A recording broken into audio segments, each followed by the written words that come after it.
Welcome everyone to more Pokemon coverage. Thank you so much for joining me. In today's video, I'll be reacting to the reveal trailer for Wiglett, a brand new Pokemon coming to Scarlet and Violet. Afterwards, we're going to take a look at the website, the information on this Pokemon, see just, what it entails in terms of competitive and larger implications within the Pokemon franchise overall. And I'll end you off with a little bit of information from the leaks and spoilers. If that sounds good with all of you, please show your support with the channel by leaving a like on this video and subscribing. Thank you so much for the support. All right, let's have a look.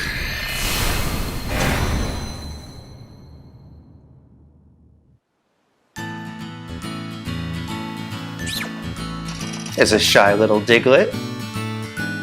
And there's the new little fella, Wiglett. It's a water type. That's pretty adorable, honestly. And they can elongate their body. Look at that. It almost looks like a Dugtrio because all three of them are lined up. Suggestive of the evolution, no doubt. Using Water Pulse against the Bonsly there.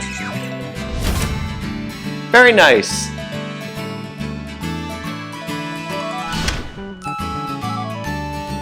That's all there is. Okay.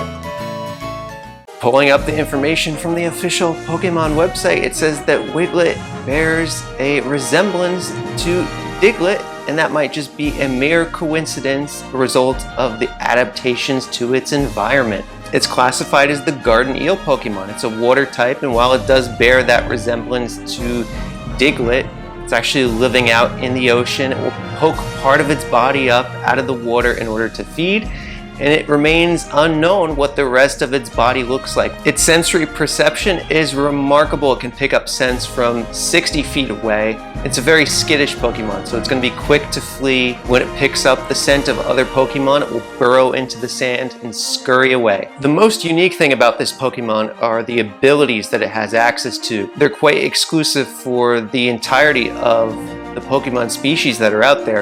It has access to Gooey, which was previously exclusive to the Goomy line, which is the pseudo-legendary evolutionary line from the Kalos region. The ability activates when the opposing Pokemon's attack makes contact with Wiglett, which would then drop the opponent Pokemon's speed stat by 1 stage. Given the appearance and description of Wiglett, doesn't seem to be the kind of Pokemon that's going to have much bulk. If anything, it's going to have speed. I don't think it's going to make efficient use of this ability, since it requires some bulk in order to take a hit that's going to make contact, and then to confer that speed drop onto the enemy and to be able to take advantage of that situation. Its other ability, Rattled, modifies speed but in a different way. Rattled will increase the user's speed stat when it's hit with a dark, bug, or a ghost type attack. This could potentially be a more effective pairing with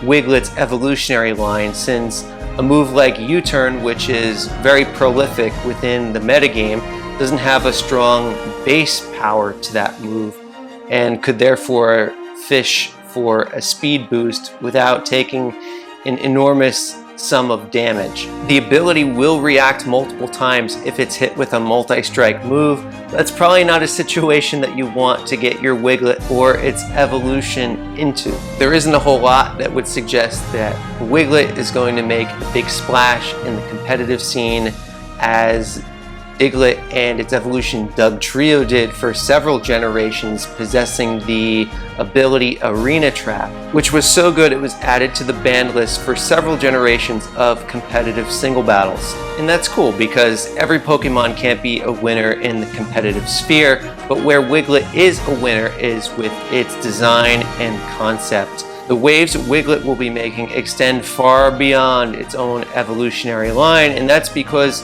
it is the first time that Pokemon is introducing Convergent evolution, an evolutionary biology concept, into its franchise. Convergent evolution occurs when species develop similar forms and functions independent of one another, such as the case with wings in insects, birds, and bats. That trait was not seen in their last common ancestor and arose independently due to different selective pressures in their own unique environments. That's what we're seeing here with Wiglett. It's based on the garden spotted eel, and they poke out of the sand in order to eat. Whereas Diglett is just like a whack-a-mole, right? So they have very similar structures and body plan, but the function of those vary between the two species. And being that it is a convergent species means that they can both exist within the same region.